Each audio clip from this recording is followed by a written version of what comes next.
ઓમ શ્રી કૃષ્ણ પરમાત્મને નમઃ. શ્રીમદ ભાગવત કથા દ્રષ્ટાંત અને રહસ્ય.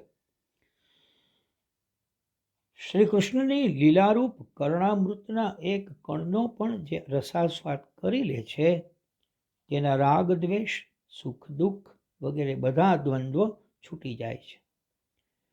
ત્યાં સુધી કે ઘણા લોકો તો પોતાની દુઃખમય ઘરઝંઝાળ છોડીને ભિખારી બની જાય છે.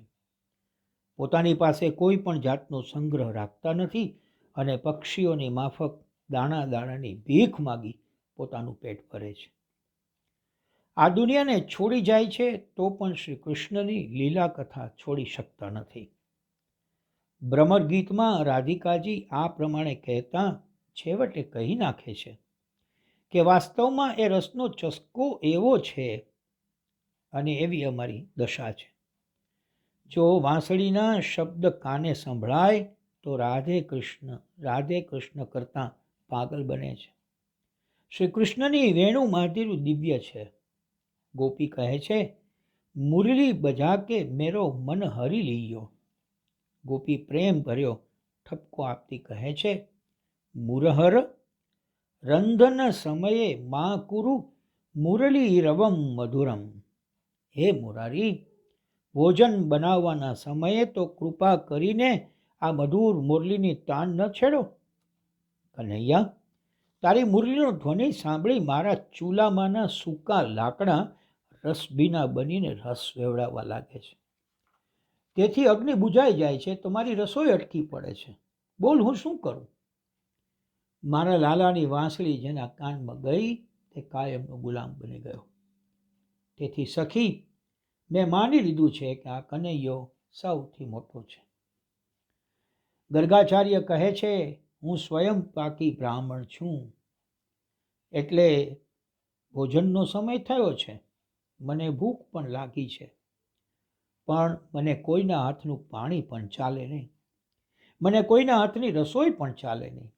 મારી રસોઈ તો હું મારા હાથે બનાવીશ. યમુનામાંથી જળ લઈ હું બનાવીશ. ગર્ગાચાર્ય યમુનામાં સ્નાન કરી પાણી ભરીને આવ્યા છે. ગર્ગાચાર્યના ઈષ્ટદેવ ચતુર્ભુજ નારાયણ છે. ગર્ગાચાર્યે કહ્યું, આજે ઠાકોરજી માટે ખીર બનાવીશ. ખીર બનાવી ભગવાનને અર્પણ કરીશ અને પછી હું પ્રસાદ લઈશ. યાદ એ રાખવા જેવું છે કે ભગવાન નારાયણનું ધ્યાન કરે છે. હે નારાયણ, હે લક્ષ્મીપતિ, હે વૈકુંઠાધિપતે, હે સચરાચર પતે, મારી ખીર આરોગો. લાલાને કાને આ શબ્દ પડ્યો છે. કનૈયો વિચાર કરે છે, લક્ષ્મીનો પતિ તો હું છું. આપણને કોઈ પ્રેમથી બોલાવે અને ન જઈએ તો ખોટું કહેવાય. ગુરુજી તો મને બોલાવે છે એટલે મારે જવું પડશે. દોડતા આવ્યા છે અને ખીર ખાવા લાગ્યા છે. ગર્ગાચાર્ય મહારાજનો એવો નિયમ કે 12 માળા પૂરી ન થાય ત્યાં સુધી આંખ બંધ રાખવાની, નમો નારાયણનો જપ કરવાનો, 12 માળા થાય ત્યાં સુધી ઠાકોરજીના સન્મુખ થાળ રાખવો. લાલાજીને મનાવવા માટે આ પ્રક્રિયા કરે છે. ગર્ગાચાર્ય બોલે છે, ઓમ નમો નારાયણ. કનૈયો કહે છે, મહારાજ, આંખ ઉગાડશો નહીં, મારું ભોજન ચાલુ છે. 12 માળા પૂરી થઈ. જળ અર્પણ કરવા ગર્ગાચાર્યએ આંખ ઉગાડી તો નાનકડા બાલકૃષ્ણ ખીર આરોગતા હતા. આ વૈશ્યનો છોકરો મારી ખીરને અટકી ગયો. હવે ખીર મારાથી ખવાય નહીં. તેઓ બૂમ મારે છે, યશોદા, એ યશોદા, તારો લાલો મારી ખીર ખાય છે. કનૈયો ગભરાય છે. એક પળે માને જુએ છે ને બીજી પળે બ્રાહ્મણને. યશોદા આવે છે, પૂછે છે, લાલો ખીરને અટકી ગયો? ગર્ગાચાર્ય કે, અટકી શું ગયો, અડધી ખીર તો ખાઈ પણ ગયો. જોયું તો કનૈયાનું મોઢું ખીરથી ખરડાયેલું હતું. કનૈયો અડધી ખીર ખાઈ ગયો હતો. માના આવવાથી લાલો થોડો ગભરાયો. મારી મા મને મારશે કે શું?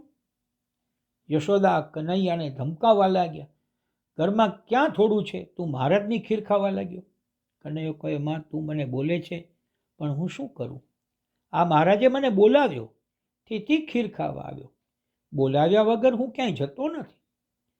યશોદાજી ગર્ગાચાર્યને પૂછે છે, મહારાજ, તમે આને બોલાવેલો? ગર્ગાચાર્ય કહે, ના ના, હું તો મારા ઈષ્ટદેવ વૈકુંઠના નારાયણને બોલાવતો. કનૈયો કહે, માં, એ તો વૈકુંઠનો નારાયણ હું જ છું. યશોદા કહે, બેટા આવું ન બોલાય, તું શાનો નારાયણ? તું તો મારો દીકરો. વૈકુંઠના નારાયણને 4 હાથ છે, તારે 4 જ છે? કાનૈયો કહે, માં હું 4 હાથ બનાવું? યશોદા વિચારે છે કે આ છોકરો છે ચમત્કારી. અત્યારથી 4 હાથવાળો થશે તો લોકો માનશે કે આ યશોદાનો છોકરો નથી. યશોદા કહે, ના ના ના ના, 4 હાથવાળા નારાયણ કરતાં મારો 2 હાથવાળો મુરલીધર બહુ સુંદર છે, શ્રેષ્ઠ છે. બેટા તું 2 હાથવાળો રહેજે, મારા દેખતા 4 હાથવાળો કોઈ દિવસ થતો નહીં. યશોદાએ ગર્ગાચાર્યને કહ્યું, નાદાન છોકરો છે, તેને અક્કલ નથી, બાળક છે, ભૂલ થઈ, તમે એને ક્ષમા કરો. ગર્ગાચાર્યજી કહે છે, ક્ષમા તો કરું, પણ ખીર મારાથી કેવી રીતે ખવાય? ફરીથી ખીર બનાવવી પડશે. યશોદાજી કહે છે, મહારાજ તમે ફરી ખીર બનાવો. યશોદાનો પ્રેમ એવો હતો કે મહારાજ ફરીથી રસોઈ કરવા તૈયાર થયા છે. મહારાજે ઘડો ઉઠાવ્યો છે અને ગર્ગાચાર્યજી ફરીવાર સ્નાન કરવા પ્રયાણ કરે છે. હરિ ઓમ.